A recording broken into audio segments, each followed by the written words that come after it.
Bismillahirrahmanirrahim. Assalamualaikum warahmatullahi wabarakatuh.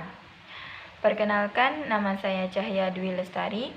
Saya dari Prodi Pendidikan Agama Islam, Sekolah Tinggi Agama Islam Stein Bengkalis.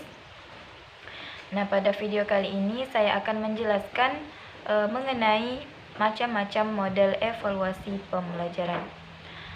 Nah, model atau evaluasi rencana dalam evaluasi itu sangat beragam. Nah, model mana yang paling efektif atau yang paling bagus untuk diterapkan dalam melakukan evaluasi? Nah, sebelum kita mengetahui model mana, pada video kali ini saya akan menjelaskan macam-macam model-model evaluasi pembelajaran. Nah, dalam studi tentang evaluasi banyak sekali dijumpai model-model evaluasi dengan format atau sistematika yang berbeda. Sekalipun dalam beberapa model ada juga yang sama. Misalnya saja Said Hamid Hasan mengelompokkan model pendekatan evaluasi sebagai berikut. Yang pertama adalah model evaluasi kuantitatif. Evaluasi kuantitatif adalah penggunaan prosedur kuantitatif mengumpulkan data sebagai konsekuensi penerapan pemikiran paradigma positifisme.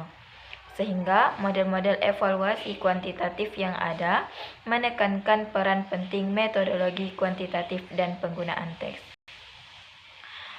Adapun di antara model-model evaluasi kurikulum yang terkategori sebagai model evaluasi kuantitatif adalah sebagai berikut. Yang pertama ada model Black Box Taylor. Model evaluasi Taylor ini dibangun atas dua dasar, yaitu evaluasi yang ditujukan kepada tingkah laku peserta didik dan evaluasi harus dilakukan pada tingkah laku awal peserta didik sebelum suatu pelaksanaan kurikulum, serta pada saat peserta didik telah melaksanakan kurikulum tersebut. Kemudian yang kedua adalah model teoretik Taylor dan Maguire. Nah, model ini telah mendasarkan pada pertimbangan teoretik. Model ini melibatkan variabel dan langkah yang ada dalam proses pengembangan kurikulum. Dalam melaksanakan evaluasi kurikulum, sesuai model teoretik Taylor dan Maguire ini meliputi dua hal.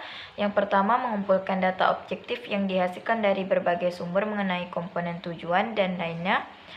Yang kedua, pengumpulan data yang merupakan hasil pertimbangan individual terutama mengenai kualitas tujuan, masukan, dan hasil belajar.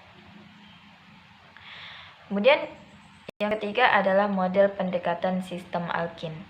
Nah, Alkin membagi model ini atas tiga komponen. Yang pertama adalah komponen masukan, yang kedua komponen proses yang dinamakannya dengan istilah perantara mediating, dan komponen keluaran atau hasil. Dan yang keempat adalah model contingency state. Nah, model contingency state ini adalah model pertama evaluasi kurikulum yang dikembangkan oleh Steck. Nah, Steck mendasarkan modelnya ini pada evaluasi formal. Evaluasi formal adalah evaluasi yang dilakukan oleh pihak luar yang tidak terlibat dengan evaluan. Nah, yang kelima adalah model CIPP. Model ini dikembangkan oleh sebuah tim yang diketuai oleh Staffelbeam. Sehingga sesuai dengan namanya, model CIPP ini memiliki 4 jenis evaluasi, yaitu evaluasi konteks, evaluasi input, evaluasi proses, dan evaluasi produk. Kemudian ada model ekonomi. Nah, model ekonomi mikro ini adalah model yang menggunakan pendekatan kuantitatif sebagaimana model kuantitatif lainnya. Nah, maka model ekonomi mikro ini fokus pada hasil dari pekerjaan, hasil belajar, dan hasil yang diperkirakan.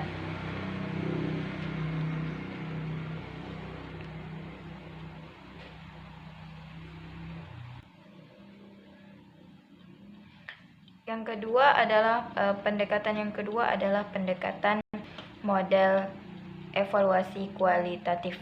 Nah, model evaluasi kualitatif selalu menempatkan proses pelaksanaan kurikulum sebagai fokus utama evaluasi.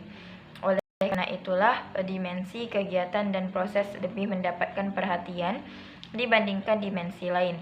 Terdapat 3 model evaluasi kualitatif, yaitu sebagai berikut. Yang pertama adalah model studi kasus. Nah, model studi kasus ini adalah model utama dalam evaluasi kualitatif. Evaluasi model studi kasus memusatkan perhatiannya pada kegiatan pengembangan kurikulum di satu satuan pendidikan. Unit tersebut dapat berupa satu sekolah, satu kelas, bahkan terdapat seorang guru atau kepala sekolah.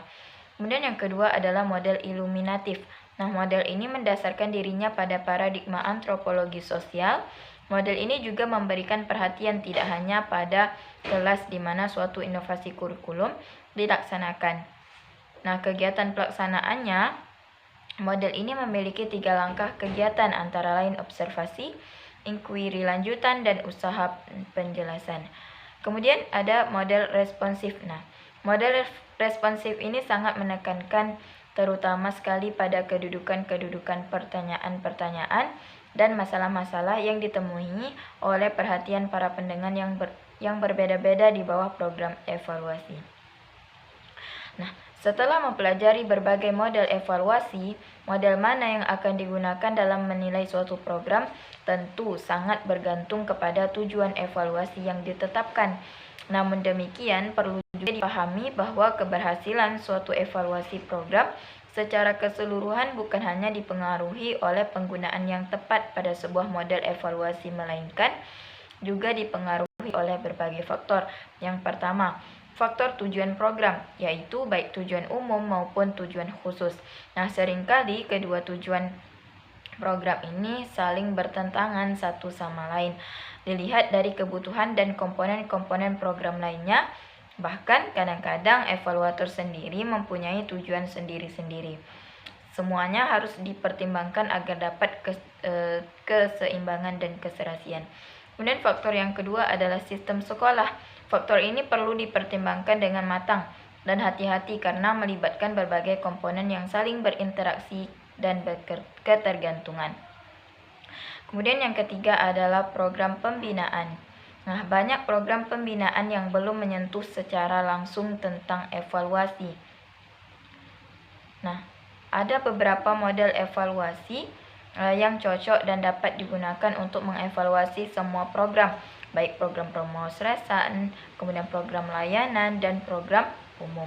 Nah, adapun diantaranya yaitu model goal oriented evaluation, model goal free evaluation, model formative summative evaluation.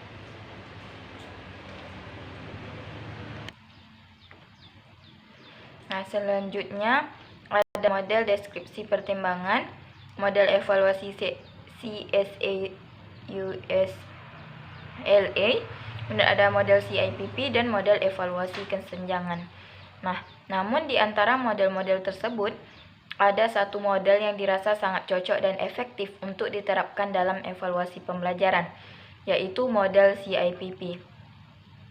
Model ini dikembangkan oleh sebuah tim yang diketuai oleh Staffelbeam, sehingga sesuai dengan namanya, model CIPP ini memiliki 4 jenis evaluasi, yaitu mulai dari evaluasi konteks, evaluasi input atau masukan, evaluasi proses, kemudian evaluasi produk. Evaluasi konteks, yaitu tujuan utama dari evaluasi konteks ini adalah untuk mengetahui kekuatan dan kelemahan evaluan. Kemudian yang kedua adalah evaluasi input. Evaluasi ini penting karena untuk pemberian pertimbangan terhadap keberhasilan pelaksanaan kurikulum. Dan yang ketiga adalah evaluasi proses. Adalah evaluasi mengenai pelaksanaan dari suatu inovasi kurikulum. Nah, evaluator mengumpulkan berbagai informasi mengenai keterlaksanaan implementasi kurikulum, berbagai kekuatan dan kelemahan proses implementasi. Nah, evaluator harus merekam berbagai pengaruh variabel input terhadap proses. Kemudian ada produk. Adapun tujuan utama dari evaluasi hasil ini adalah untuk menentukan sejauh mana kurikulum yang diimplementasikan tersebut telah dapat memenuhi kebutuhan kelompok yang menggunakannya. Di dalam ketepatan penentuan model evaluasi akan sangat berkaitan erat dengan keefektifan suatu evaluasi pembelajaran. Nah, ketepatan penentuan evaluasi program mengandung makna bahwa ada harapan keeratan tautan antara evaluasi program dengan jenis program yang dievaluasi. Berdasarkan kajian mengenai model evaluasi dan analisis model evaluasi yang diterapkan pada berbagai program, dapat disimpulkan bahwa program apapun dapat dievaluasikan dengan model apa saja. Nah, dari analisis mengenai model-model evaluasi yang telah dijelaskan dan dapat dipahami bahwa meskipun semua model tepat untuk digunakan pada semua program, namun tingkat ketepatan dan keefektifannya berbeda. Baiklah, cukup sekian penjelasan mengenai model-model evaluasi pembelajaran. Itulah tadi salah satu model yang dirasa sangat tepat atau sangat bagus dan efektif untuk diterapkan di dalam evaluasi pembelajaran. Sekian, terima kasih. Wassalamualaikum warahmatullahi wabarakatuh.